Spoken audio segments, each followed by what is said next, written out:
This morning, Senator John Cornyn face-to-face with the president of Mexico. I said, respectfully, Mr. President, we're like an old married couple. We can't get divorced. We have to make the marriage work. Cornyn's request to the Mexican government on the 1,200-mile border that Texas shares with it. Congressional Republicans want to return spending to last year's level. Congresswoman Jasmine Crockett on what it will mean to Texas and where she sees room for compromise. Senator Ted Cruz, closing in on re-election, does not seem as vulnerable as he was 6 years ago. Why is that, and what could change? And no sales tax on diapers, on baby wipes, and feminine products. That's one step closer to becoming law in Texas. State Rep Donna Howard on the bill she has tried to pass for years and the chances it now has in the state Senate. Inside Texas Politics with Jason Whiteley starts now.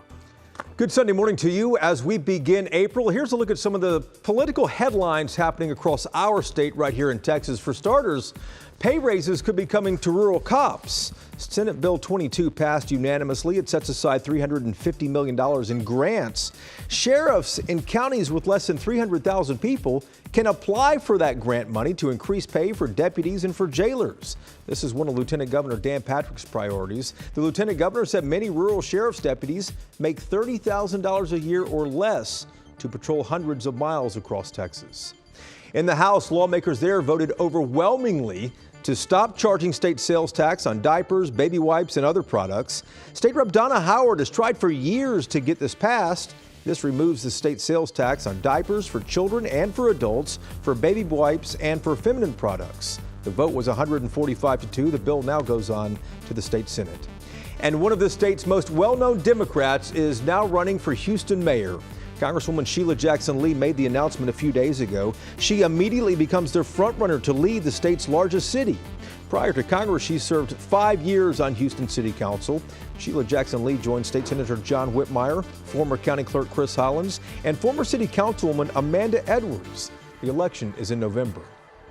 Let's begin this morning, though, with a recent meeting in Mexico. U.S. Senator John Cornyn leading a bipartisan congressional delegation to Mexico City to visit with that country's president.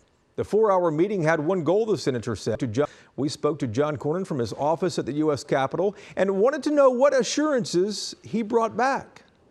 Senator, good morning to you. First question here. What specifically do you want Mexico to do? Well, we want Mexico to stop, or at least to help slow down the humanitarian crisis that is the waves of humanity coming across the border. We also want them to do more to stop the fentanyl and other drugs that took the lives of 108,000 Americans last year. In my recent trip to Mexico City with colleagues, there were 12 of us, bipartisan, bicameral group. We heard from President Lopez Obrador that he wants the United States to respect Mexico's sovereignty, but we did our best to remind him that sovereignty is a two-way street. There's clearly they could do more, arrest more of the drug kingpins, let us extradite them to the United States for trial in prison. That's along the lines of what we discussed when we were there. Any agreement from Mexico on that? No agreement, no agreement. Just we really went, Jason, to sort of see for ourselves what the opportunities might be. And lest it sound like it was all negative, I do believe that Mexico, as a result of the USMCA and the successor to NAFTA, with a lot of the reshoring of manufacturing out of China because of geopolitical concerns, that Mexico could be the net beneficiary of that. There's already established supply chains and manufacturing between the United States and Mexico. And this is a historic opportunity for them. But I also believe that they're going to have to help us deal with these basic problems of law and order. Senator, you said that failure of Mexico doing something will have a negative impact on our historically strong partnership. Reading that, it sounds like a threat there. If Mexico does not take any action, what will happen? Well, there's a lot of ideas being floated around. Some of my colleagues want to designate the cartels as foreign terrorist organizations. That might make us feel better, but I don't really think it provides any additional legal authorities we don't already have.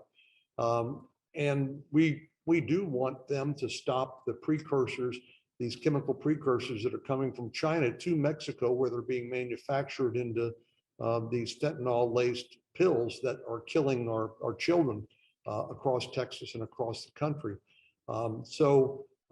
It's not an easy relationship, but that's what I mean when I said if President Lopez Obrador wants us to respect Mexico's sovereignty, which is what he continually says, then he needs to respect American sovereignty. And that includes the safety and security of our border and our people. This is obviously delicate, as you mentioned. Their economies are interconnected. Texas and Mexico, we're their biggest trading partners between each other. Businesses obviously rely on that trade here in Texas and the labor that comes from south of the border. How do you balance that, Senator, when you go down there to have these 4-hour meetings? Well, nowhere else in the world would I think that 12 members of Congress could go and get 4 hours with the chief executive of a country and his cabinet. So they were very generous with their time. But again, I'm not sure how much progress we made other than just an exchange of views. But you're right, our economies are intertwined, and it's important because the better that Mexico does, the better we do, the more jobs created in the United States. I told President Lopez Obrador, I said, respectfully, Mr. President, we're like an old married couple. We can't get divorced. We have to make the marriage work because we have this common border, and we can't walk away from on either side. We have to work through these problems. And certainly there are huge problems confronting us. Senator, thank you for the time this morning. Thanks, Jason. Now to the biggest statewide election next year. It will be for U.S. Senate here in Texas. Ted Cruz running for a third term. 6 years ago, he was vulnerable. Beto O'Rourke forced Cruz to campaign hard for re-election in 2018. Cruz only won by a couple of points then. It is said to be the closest U.S. Senate race since 1978. Ian Mitra is the senior managing editor of the Texas Tribune. Ian, Cruz just does not seem as vulnerable next year. Why is that? And what could change that, if anything? Yeah, certainly there's a couple of reasons. Last time Cruz, as a senator, was finishing his first term, a lot of that he was seen as just kind of the, in opposition to the, and not necessarily setting his own record yet. And then, of course, in the second term, a lot of it under President Trump, Senator Cruz was seen to be a strong ally of President Trump, and a lot of also kind of a lot of the policies. There was a rightward shift among the Republican Party. So Senator Cruz seems to have grown in popularity not only within the body but also in the state for his his alliance with President Trump. So that works for him. We'll have to see when it comes to the Democrats. Beto O'Rourke was obviously a massive fundraiser and a big challenge to Senator Cruz. And, there are some names popping up on the Democratic side. Of course, in Dallas, there's U.S. Representative Colin Allred, possibly State Senator Roland Gutierrez. But, right now, that name recognition doesn't match with Senator Cruz. We shall see how this unfolds. Great. I am back to you in just a moment here. All right. Coming up, Texans might not have to pay sales tax any longer on diapers, baby wipes, and feminine products. State Rep Donna Howard finally got it passed in the House. We will ask her, though, whether it can survive the Senate. And Congresswoman Jasmine Crockett warning how Republican budget cuts could impact this state. You're watching Inside Texas Politics. Welcome back to Inside Texas Politics. In Washington, D.C., Republicans run the U.S. House of Representatives, but they have yet to put forward a budget. Just talk of what they want to do is going around D.C., and Congresswoman Jasmine Crockett says that talk could have a real impact on Texas. She is a Dallas Democrat with whom we spoke at her office there in Washington. Congressman, welcome back to the program. Good morning to you here. Republicans in Congress want to return to 2022 spending levels. What would that mean to your district specifically? It means that we will be lacking in the resources that we need so desperately. Where we were in 2022 was a place where we were trying to come out of COVID-19. We still are feeling the effects of COVID-19 from supply chain issues that we're still having. And so right now, what I'm getting as I'm talking to places such as Baylor School of Nursing, which is in the district, they need more money so that they can train up more people in the medical field due to the burnout. We also know, as I talk to those in aviation, because Dallas Love Field is in the district, Southwest Airlines is in the district, they're talking about the fact that they have a shortage as it relates to their workforce as well. And so we need to do everything that we can to support education. We need to do everything that we can to make sure that we're starting to truly bounce back. And so we need more money, not less. Congresswoman, 2022 was last year, though. It was a budget made by Democrats. It wasn't draconian then. What's wrong with that, though? No, I'm not saying that there's anything wrong, but one thing that we learn once we come out of a budget year is what was lacking and what wasn't. And based on the meetings and the conversations that I'm having with those stakeholders that are making the trek to DC, one of the things that we need to look at, number one, we're dealing with FAA reauthorization. And I actually just talked to the air traffic controllers today. And right now we are at 70% of where we're supposed to be. So those near misses that we're seeing on at the various airports, the issues that we're having with downing planes, we've got to make sure that we are fully staffed up. And a lot of people ended up retooling. And so we've got to make sure that we are putting the resources, especially, there's a question about cutting Pell Grant access. We want to expand upon Pell Grants. We want to make those that aren't necessarily going to a 4-year institution, but maybe they want to become an air mechanic, right? They're going to Dallas College. They're getting schooled as it relates to HVAC. We know the problems that we've seen with the storms that we've had, and we know the cost that it is to get somebody to come out because we simply don't have enough people. So we want to make sure that the resources are there, because right now we are in a crisis as it relates to making sure people are getting trained up and getting these jobs. The jobs are available, but we don't have people trained up to be able to do the work. Where do you see room for compromise? I will tell you this. I will say that, in fact, I had a chance to speak to the ranking member about transportation just today on the floor. And I definitely think that there's an opportunity around FAA. I think that we will be able to get somewhere on that. I think that there's also an opportunity as it relates to the debt ceiling conversation. There are those that realize how catastrophic it would be if for some reason we didn't raise the debt ceiling. We also know that historically the debt ceiling has had to be raised more under Republican administrations than Democratic administrations.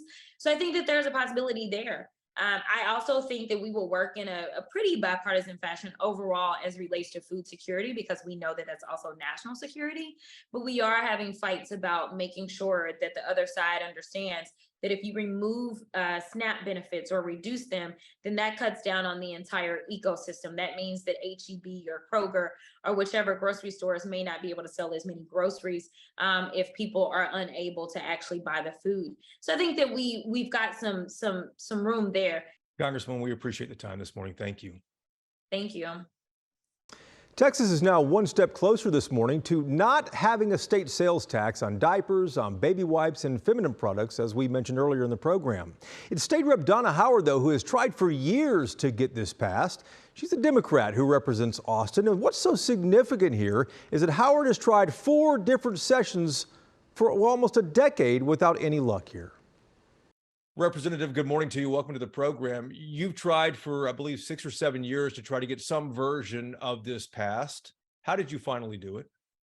Well, actually, this is my 4th session to file some version of this legislation. I've been focused primarily on period products and diapers. This session, the speaker decided to pull together a variety of pieces of legislation that could help families, and especially women and children. So he asked me to carry this bill that actually consolidated several members' bills. And I was delighted to be able to do that and have that kind of leadership support for it, bipartisan support. I know that Senator Huffman has indicated she's supportive and is carrying the bill on the Senate side. The governor has indicated his support. So this time it looks like it's actually going to happen. Well, any idea why you think the speaker reached out to you? Because you tried multiple times to get this done. And how surprising was that? It was surprising, yes. I think that there were some indications before this session started that there was going to be more of an effort to focus on helping moms and babies and families as a result of some of the legislation that happened last time and the overturning of Roe v. Wade. There was, I think, a real desire on the part of leadership to show we indeed are going to be supporting moms and babies. And this was one of the obvious ways to do that. So since I have been carrying the legislation for so many years, the speaker, I think, recognized that this was something that I had been working on, and I was very grateful that he asked me to carry this. You mentioned that Governor Abbott and both Lieutenant Governor Dan Patrick both support this. Yes. It sounds like it will survive the Senate, obviously, and get signed into law. How significant are these tax savings for women and for families in Texas? Well, you know, in the greater scheme of things, of course, we're talking about pennies in terms of on the dollar. But at the same time, that adds up over time, especially for hardworking families that are, you know, living paycheck to paycheck, who have babies, who need to take care of their families. And I know the diaper banks have indicated that the savings that we could accrue here from not having a sales tax on these products, for diapers in particular, over the course of a year, you could buy an extra month's worth of diapers with what you saved. So it's not insignificant. And with all the other products added to this, it actually can make a difference. And you know, put a tank of gas in the car to get to work, a couple of more meals on the table. It can make a real difference in the lives of some Texans. Congratulations on the passage of that bill, and we appreciate your time. Thank you so much. Less than 60 days left in the state legislature. We'll look at what it will take to get the big issues across the finish line and the latest on the criminal indictment against Donald Trump. Next on the Roundtable. This is Inside Texas Politics with Jason Whiteley. Time now for Reporters Roundtable to put the headlines in perspective. Aya Mitra is back with us from the Texas Tribune in Austin. Bud Kennedy is a columnist at the Fort Worth Star-Telegram. Bernadine Steptoe, political producer at WFAA in Dallas, and joins us each week for this segment. Aya, let's start with you and the big news about Donald Trump likely surrendering sometime this week to New York authorities. Does that criminal indictment in New York help or hurt Trump here in this state? Well, if you're looking at the reaction among Republicans, and particularly, you know, Republican officials, it seems to be rallying and uniting them. They, you know, to a person, all of Trump's, you know, direct supporters have talked about this being political persecution, kind of echoing his claims of a witch hunt. It seems to be uniting them for the in the immediate situation. Yeah, and Bud, it does look like we're hearing from a lot of folks who are circling around him, closing in around him. These are Republicans. Can he sustain that, though, if there are any more charges that come out from the U.S. government or from Georgia? Well, the big development is that this puts Trump back on the front page, back on the shows.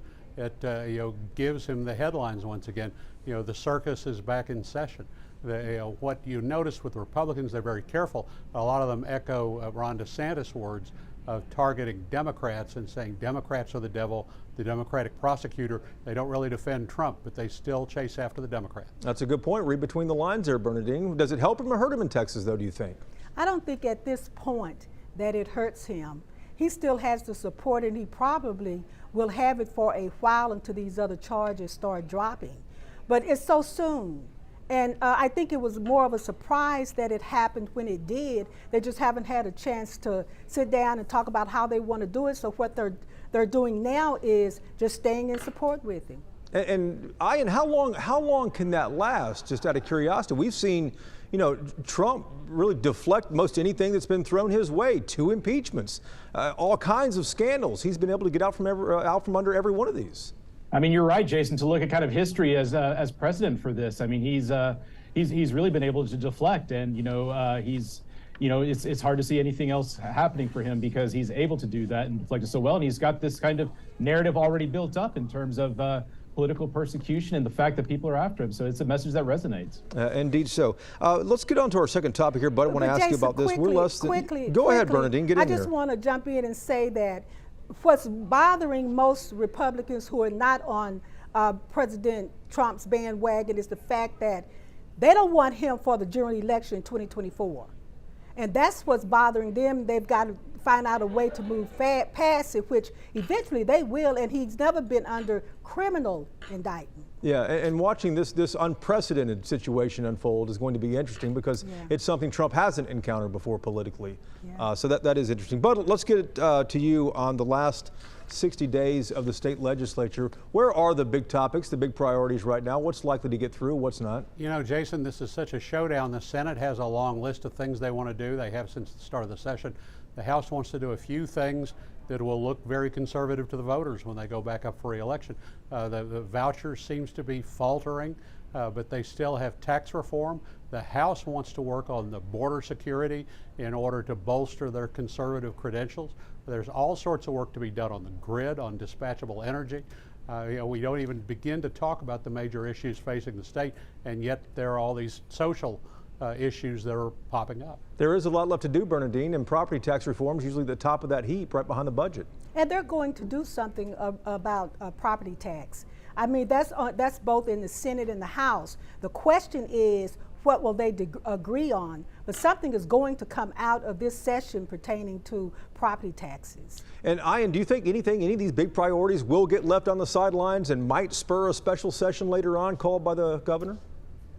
Yeah, it's a good question. I mean, of course, the lieutenant governor has talked a lot about like increasing our natural gas capacity in the state too, and has even talked about whether he would try to force a special session to address that. So that may be something that gets addressed. I mean, obviously there have been lots of priorities laid out. There's only going to be so much legislation passed, but you know, it's budget and property taxes are at the top of the list, along with kind of education bills. Yeah, and Bud, a few seconds left here. What gets left on the sidelines? Anything? Well, 6 weeks to go. Really, we have 8 weeks before sine die, but yeah. 6 weeks to get anything moved. You think that ERCOT may have to wait for a special session? A lot to do. Guys, thanks so much. We appreciate it. Thank you for watching as well. We're back again next Sunday to take you inside Texas politics and hope you can join us then. Take care.